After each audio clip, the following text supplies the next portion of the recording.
या सखोल विश्लेषणामध्ये स्वागत आहे.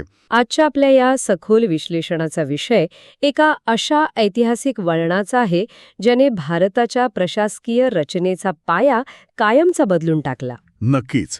आणि हा पाया इतका भक्कम होता की त्याचे पडसाद पुढील अनेक दशके उमटत राहिले. हो, आपल्याकडे उपलब्ध असलेल्या ऐतिहासिक नोंदी आणि दस्तऐवजांच्या आधारे आज आपण पिट्स इंडिया कायदा 1784 म्हणजे पिट्स इंडिया ॲक्ट यावर लक्ष केंद्रित करणार आहोत. बरोबर.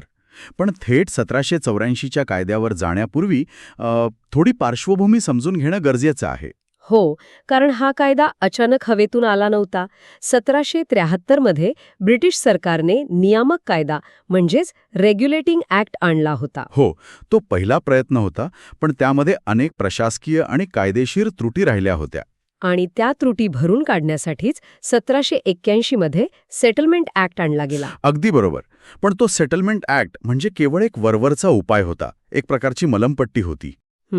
आणि त्यानंतरचा आणि खऱ्या अर्थाने सत्तेची सूत्रे फिरवणारा सर्वात महत्त्वाचा टप्पा म्हणजे हा 1784चा कायदा. कारण आपण आता 1781च्या सेटलमेंट ॲक्टमधून पुढे जाऊन एका नवीन पर्वात प्रवेश करत आहोत. हो, 1784चा कायदा. अगदी. 1781च्या कायद्याने भारतातील अंतर्गत प्रशासकीय गुंता तर सोडवला, पण लंडनमध्ये बसलेल्या ब्रिटिश सरकारला अजूनही कंपनीच्या वाढत्या राजकीय आणि लष्करी ताकदीची प्रचंड भीती वाटत होती. नक्कीच. एक खासगी व्यापारी कंपनी स्वतःचं सैन्य बाळगून भारतासारख्या देशावर राज्य करत होती हे ब्रिटिश संसदेला पचनी पडत नव्हतं. आणि याच भीतीतून जन्म झाला एका नवीन गेम चेंजरचा, 1784चा पिट्स इंडिया कायदा. तत्कालीन ब्रिटिश पंतप्रधान विल्यम पिट यांनी आणलेल्या या कायद्याने कंपनीच्या भूमिकेत एक अतिशय मोठा आणि ऐतिहासिक बदल घडवून आणला. नक्कीच. 1784च्या पिट्स इंडिया कायद्याचे सर्वात मोठे आणि दूरगामी परिणाम करणारे वैशिष्ट्य म्हणजे त्याने भारतात दुहेरी शासन पद्धतीच्या उदयाची सुरुवात केली, ज्याला आपण ड्युअल गव्हर्नमेंट म्हणतो. आजच्या आधुनिक कॉर्पोरेट रचनेशी याची तुलना केली तर हे अधिक स्पष्ट होईल. समजा एका मोठ्या बहुराष्ट्रीय कंपनीचा स्वतःचा एक बोर्ड ऑफ डायरेक्टर्स आहे, जो व्यापार आणि नफ्यावर लक्ष केंद्रित करतो. बरोबर. पण अचानक देशाचं सरकार त्या कंपनीवर एक निगराणी समिती बसवते, जी कंपनीचे सर्व राजकीय आणि धोरणात्मक निर्णय घेईल. 1784 मध्ये अगदी हेच घडले. या कायद्याने ईस्ट इंडिया कंपनीच्या कार्यांची 2 अत्यंत स्पष्ट भागांत विभागणी केली: वाणिज्य किंवा व्यापारी कार्य आणि राजकीय कार्य. हे खरोखरच एखाद्या मोठा कॉर्पोरेट टेकओव्हर सारखे वाटते. कंपनीचे मूळ स्वरूप हे एका व्यापारी संस्थेचे होते, त्यामुळे वाणिज्य आणि व्यापारी कार्ये आधीप्रमाणेच संचालक मंडळाकडे म्हणजे बोर्ड ऑफ डिरेक्टर्सकडे कायम ठेवण्यात आली. हो, त्यांनी फक्त व्यापार करावा आणि नफा कमवावा अशी अपेक्षा होती. पण खरा प्रशासकीय भूकंप दुसऱ्या भागात झाला. राजकीय कार्यांसाठी एक नवीन यंत्रणा उभी करण्यात आली. होय. आणि ती यंत्रणा म्हणजे नियंत्रण मंडळ, ज्याला बोर्ड ऑफ कंट्रोल असे नाव दिले गेले. कंपनीच्या नागरी, लष्करी आणि महसुली कारभाराचे संपूर्ण व्यवस्थापन करण्यासाठी हे पूर्णपणे नवीन आणि अत्यंत शक्तिशाली मंडळ स्थापन करण्यात आले. ही दुहेरी शासन व्यवस्था समजून घेणे खूप गरजेचे आहे. एका बाजूला व्यापारातून नफा कमावणारे संचालक मंडळ होते म्हणजे बीओडी, तर दुसऱ्या बाजूला भारतासारख्या विशाल देशावर राजकीय सत्ता गाजवणारे सरकार नियुक्त नियंत्रण मंडळ होते म्हणजे बीओसी. म्हणजे कंपनीच्या हातात फक्त व्यापार उरला. अगदी. या कायद्याने कंपनीचे व्यापारी स्वरूप केवळ कागदोपत्री कायम ठेवले, पण तिच्या राजकीय महत्वाकांक्षेवर मात्र ब्रिटिश सरकारने अत्यंत घट्ट लगाम ओढला. या नवीन नियंत्रण मंडळाची म्हणजे बोर्ड ऑफ कंट्रोलची रचना पाहिली की लक्षात येते ब्रिटिश सरकार कंपनीवर आपली पकड किती मजबूत करत होते. या मंडळात चान्सलर ऑफ एक्सचेकर, राज्य सचिव आणि राज्यामार्फत नियुक्त केलेले 4 प्रिव्ही काउन्सिल सदस्य होते. हो. आता इथे या पदांचा थोडा अर्थ समजून घेणं आवश्यक आहे. चान्सलर ऑफ एक्सचेकर म्हणजे सोप्या भाषेत सांगायचे तर ब्रिटनचे अर्थमंत्री. बरोबर. आणि प्रिव्ही काउन्सिल म्हणजे ब्रिटिश सम्राटाचे खाजगी आणि सर्वोच्च सल्लागार मंडळ. विचार करा, ब्रिटनच्या सरकारमधील सर्वोच्च मंत्री आणि राजाचे मुख्य सल्लागार आता थेट एका खाजगी कंपनीचा भारताचा कारभार पाहणार होते.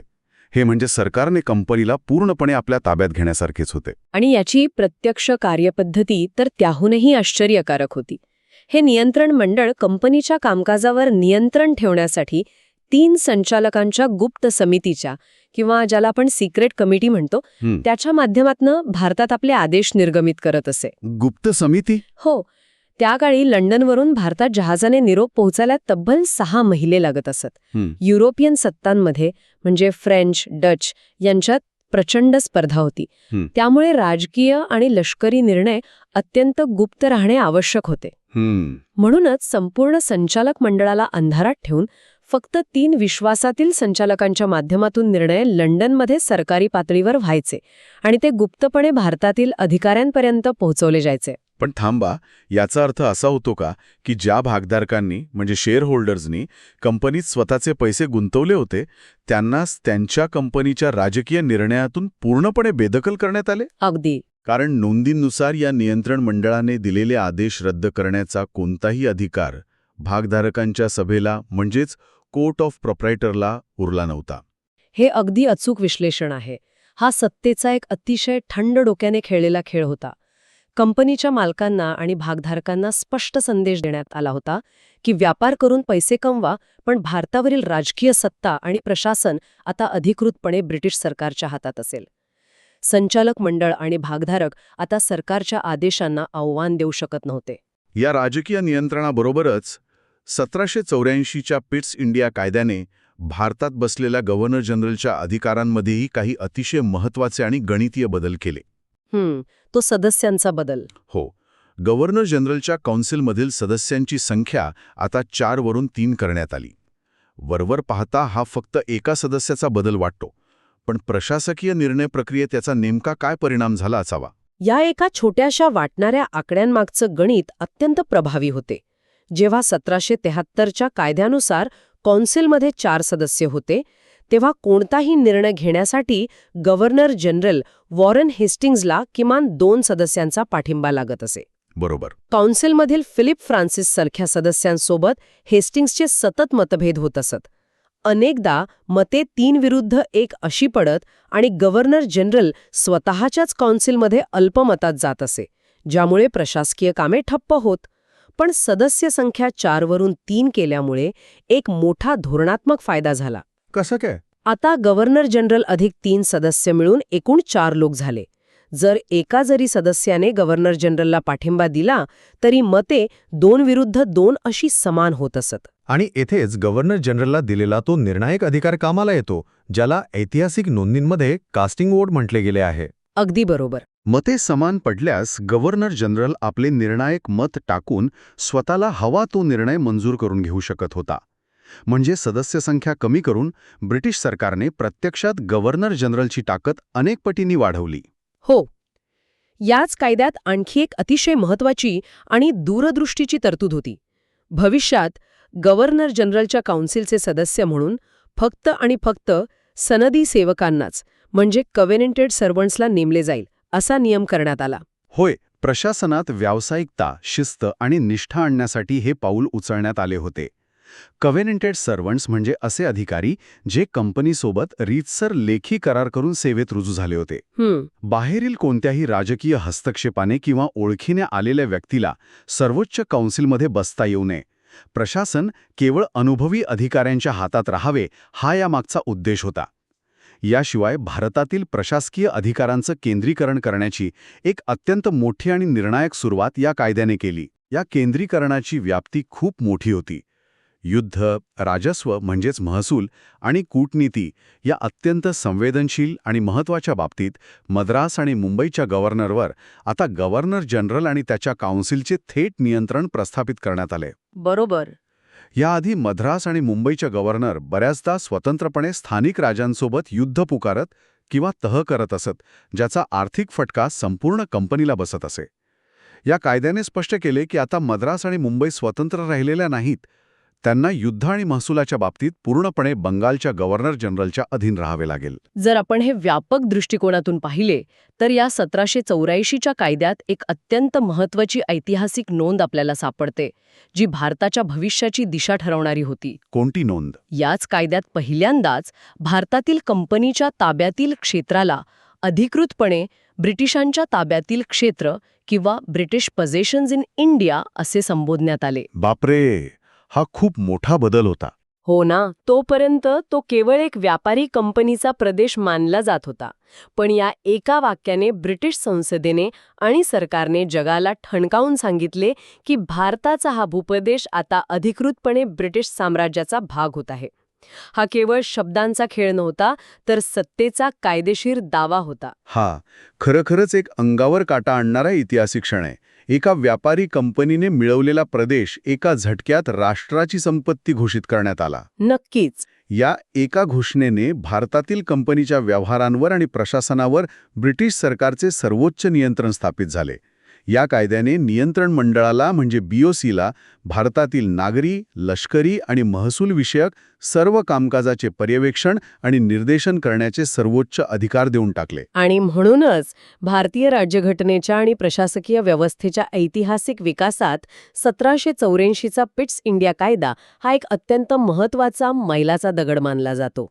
या कायद्याने एका नफा कमावणाऱ्या व्यापारी कंपनीला एका राजकीय सत्तेच्या साच्यात बसवले आणि त्या सत्तेची दोरी थेट हजारो मैल दूर असलेल्या लंडनमधील ब्रिटिश संसदेच्या हातात दिली. सत्तेचे असे पद्धतशीर हस्तांतरण इतिहासात क्वचितच पाहायला मिळते. तर या सगळ्याचा नेमका अर्थ काय होतो?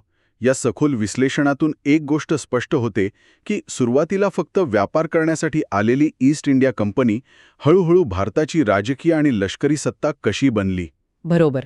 पण त्यांना पूर्ण स्वतंत्र देण्याऐवजी ब्रिटिश संसदेने 1773चा कायदा, मग 1781चा सेटलमेंट ॲक्ट आणि शेवटी 1784च्या पिट्स इंडिया कायद्याच्या माध्यमातून प्रशासनाची सूत्रे हळूहळू पण अतिशय ठामपणे आपल्या हाती घेतली. 1784च्या कायद्याने राजकारण आणि व्यापार वेगळा करत दुहेरी शासन पद्धती आणि बोर्ड ऑफ कंट्रोलच्या माध्यमातून कंपनीवर थेट ब्रिटिश सरकारचा मजबूत अंकुश आणला. आणि हे विसरून चालणार नाहीये की हा केवळ जुन्या ऐतिहासिक कायद्यांचा किंवा तारखांचा अभ्यास नाहीये. आधुनिक प्रशासकीय यंत्रणेचा, सत्तेच्या केंद्रीकरणाचा आणि न्यायव्यवस्था व कार्यकारी मंडळ यांच्यातील अधिकारांच्या वाटणीचा हा मूळ पाया आहे. अगदी खरंय. आजच्या आधुनिक संविधानात आणि प्रशासकीय रचनेत ज्या अनेक संकल्पना दिसतात त्यांची बीजे याच ऐतिहासिक कायद्यांमध्ये पेरली गेली होती. या कायद्यांनी केवळ सत्ताच मिळवली नाही, तर ती सत्ता टिकवण्यासाठी लागणारे प्रशासकीय नियम तयार केले. हे सखोल विश्लेषण खरोखरच इतिहासाच्या एका गुंतागुंतीच्या कालखंडावर स्पष्ट प्रकाश टाकणारे ठरले आहे. एका व्यापारी संस्थेचे रूपांतर एका वसाहतवादी साम्राज्यात कसे होते याचीही एक अत्यंत अभ्यासू मांडणी आहे. यामुळे अतिशय महत्त्वाचा प्रश्न निर्माण होतो, ज्यावर अत्यंत बारकाईने विचार करणे आवश्यक आहे. कोणता प्रश्न? 1784च्या कायद्याने दुहेरी शासन पद्धत लागू करून व्यापार आणि राजकारण वेगळे केले हे आपण पाहिले. पण यातून एक मोठा धोरणात्मक प्रश्न उभा राहतो. ज्या कंपनीची राजकीय, लष्करी आणि प्रशासकीय सूत्रे हजारो मैल दूर इंग्लंडमध्ये बसलेल्या सरकारी बोर्ड ऑफ कंट्रोलच्या हातात गेलेली आहेत, ती कंपनी भविष्यात केवळ एक व्यापारी कंपनी म्हणून खरोखरच स्वतंत्रपणे तग धरू शकणार होती का? विचार करण्यासारखा आहे. की हे सगळे प्रशासकीय बदल म्हणजे त्या कंपनीचे अस्तित्व संपवून भारताला पूर्णपणे ब्रिटिश साम्राज्यात विलीन करण्याच्या एका मोठ्या आणि पूर्वनियोजित कटाचा पहिलाच भाग होता? हा खरोखरच असा एक प्रश्न आहे ज्यावर अधिक सखोल विचार आणि संशोधन व्हायला हवे. आजच्या या सखोल विश्लेषणामध्ये उपलब्ध ऐतिहासिक नोंदींचा वेध घेत आपण इथेच थांबत आहोत.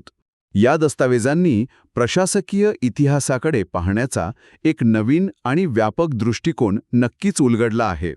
पुढील सखोल विश्लेषणामध्ये अशाच एखाद्या रंजक आणि महत्त्वाच्या विषयावर नव्याने प्रकाश टाकला जाईल.